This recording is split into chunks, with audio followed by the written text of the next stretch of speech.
ቤተክርስቲያን ቅጥር ግቢ ውስጥ እንዳንገባ የሚከለክሉ 3 ከባድ ኃጢያቶች።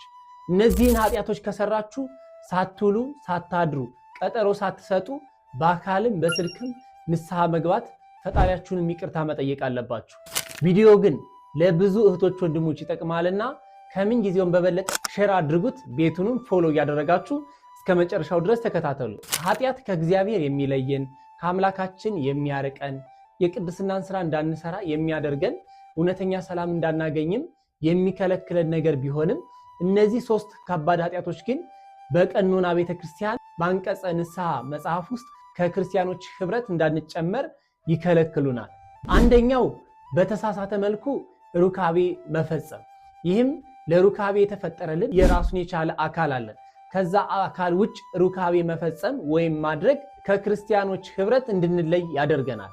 ለምሳሌ በፊንጢጣም ሊሆን ይችላል። በአፍ በኩል ከማይገባው አካል ውጭ የሩካቤ ስጋ የፈጸሙ ሰዎች ከቤተክርስቲያን ከ7 ዓመት እስከ 20 ዓመት ድረስ ቤተክርስቲያን መግባት እንደሌለባቸው፣ ከክርስቲያኖች ህብረት መሳተፍ እንደሌለባቸው በቀኖና ቤተክርስቲያን ተቀምጦ ይገኛል። ሁለተኛው ሰው መግደል። ሰው መግደል ስንል ውርጃን ጨምሮ ሰው መግደል ከክርስቲያኖች ህብረት እንድንለይ የሚያደርገን ኃጢያት ነው። 6 ወር እስከ 1 ዓመት እስከ 2 ዓመት ድረስ ከክርስቲያኖች ህብረት እንዳንጨመር፣ ቅዳሴ አብረን እንዳናስቀድስ፣ በማህበሩ በተለያዩ ጉባኤዎች እንዳንሳተፍ በአንቀጸ ንስሐ ተቀምጧል። ሶስተኛው በቅዳሴ ሰዓት የሳቀ፣ በቤተ ክርስቲያን ውስጥ ዋዛ ፈዛዛን የሰራ ሳቅ፣ ስላቅ፣ ስጋዊ ነገርን ያደረገ በቀኖና ቤተ ክርስቲያን እንዲሁም በአንቀጸ ንስሐ ውስጥ ከክርስቲያኖች ህብረት እንዲለይ እንዲወጣ ተደንግጓል። ነገር ግን አሁን እነዚህ ኃጢያቶችን ቢሰሩም ጥሉ ሰዎች ተስፋ እንዳይቆርጡ ይህ ከቤተ ክርስቲያን ህብረት እንድትገባ ቤተ ክርስቲያን እንድትመጣ ይከለክላል ብለን ብንናገር እግዚአብሔር ያላቸው ፍቅር የቀነሰ እንዲሁም ደግሞ በትንሹ ነገር የሚያኮርፉ የሚቆጡ ስለሆኑ ካህናት ይህን ነገር በማገናዘብ ምህረትና ቸርነቱ ይህን ሁሉ ይሸፍነዋል በማለት የሚሰጡት ቀኖና ስግደት፣ ምጽዋት፣ ጾም፣ ጸሎት ብቻ ሆኗል።